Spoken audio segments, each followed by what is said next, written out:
Today we are going to read The Scholarship Jacket by Marta Salinas, illustrated by Kent Flores. The small Texas school that I attended carried out a tradition every year during graduation.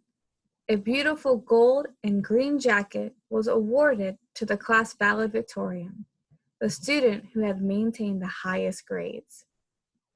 The scholarship jacket had a big gold S on the left front side, and the winner's name was written in gold letters on the pocket.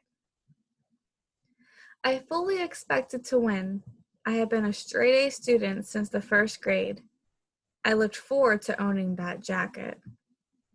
One day close to graduation, I was outside my classroom's door when I heard angry voices and arguing. I recognized the voices, Mr. Schmidt and Mr. Boone, two of my teachers. They seemed to be arguing about me. I couldn't believe it. I refused to do it. I don't care who her father is. Her grades don't even begin to compare to Martha's. I won't lie or falsify records. Martha has a straight A plus average, and you know it. That was Mr. Schmidt, and he sounded very angry. Mr. Boone's voice sounded calm and quiet. Look, Joanne's father is not only on the board, he owns the only store in town.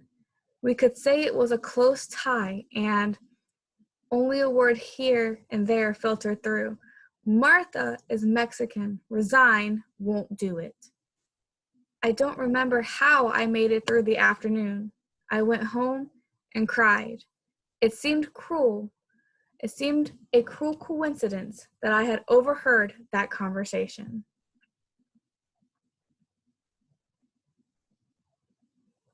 The next day, the principal called me into his office. He looked uncomfortable and unhappy. I wasn't going to make it any easier for him. I looked him straight in the eye. He looked away. Martha, he said, as you know, the scholarship jacket has always been free. This year, the board decided to charge $15. I stared at him in shock. I hadn't expected this. He still avoided looking in my eyes. I wasn't going to make it any easier for him. I looked him straight in the eye. So if you are unable to pay the $15 for the jacket, it will be given to the next one in line. Standing with all the dignity I could muster, I said, I'll speak to my grandfather about it, sir, and let you know tomorrow. I cried on the walk home from the bus stop. Grandpa was out back working in the bean field. I walked slowly out to him, trying to think, how could I best ask him for the money? I wanted that jacket so much. It was more than just being a valedictorian and giving a little speech on graduation night. It represented years of hard work and expectation. I knew I had to be honest. Grandpa, I said in Spanish, the only language he knew. He waited silently. This year, the principal said the scholarship jacket is going to cost $15. I have to take the money in tomorrow. Otherwise, it will be given to someone else. Grandpa straightened up tiredly. He asked quietly, what does a scholarship jacket mean? It means you've earned it by having the highest grades, and that's why they're giving it to you. Too late, I realized the significance of my words. Grandpa knew that I understood it was not a matter of money. It wasn't that. He went back to pulling weeds. Finally, he spoke again. Then if you pay for it, Marta, it is a scholarship jacket, is it? Tell your principal I will not pay the $15. I walked back to the house. I was angry with grandfather, even though I knew he was right. I was angry with the board, whoever they were. Why did they have to change the rules just when it was my turn to win the jacket? I dragged myself into the principal's office the next day. This time, he did look me in the eyes. What did your grandfather say? I sat very straight in my chair.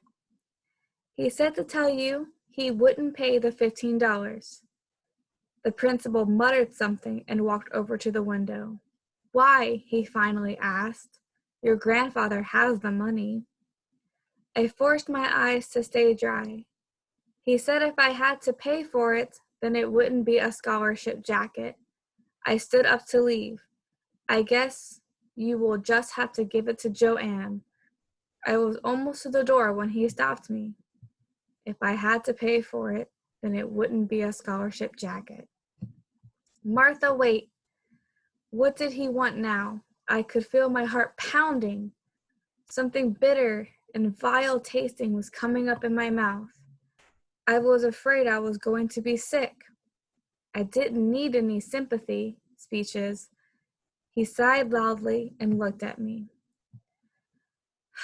Okay, damn it. We'll make an exception in your case. I'll tell the board you'll get your jacket. I could hardly believe it. Oh, thank you, sir. Suddenly, I felt great. I wanted to yell, jump, run the mile, do something. At the end of the day, Mr. Schmidt winked at me and said, I hear you're getting a scholarship jacket this year. His face looked as happy and innocent as a baby's, but I knew better. Without answering, I gave him a quick hug. I cried on the walk home again, but this time because I was so happy. I ran straight to the field. The principal is making an exception for me, Grandpa. I'm getting the jacket after all. That's after I told him what you said. Grandpa just gave me a pat on the shoulder and smiled. He pulled out his crumpled red handkerchief and wiped his sweat off his forehead. Better go see if your grandmother needs any help with supper. I gave him a big grin. He didn't fool me. I skipped and I ran back to the house whistling some silly tune. This story is a tale of not giving up and fighting for what you have and what you earned. And I want that to be a good message.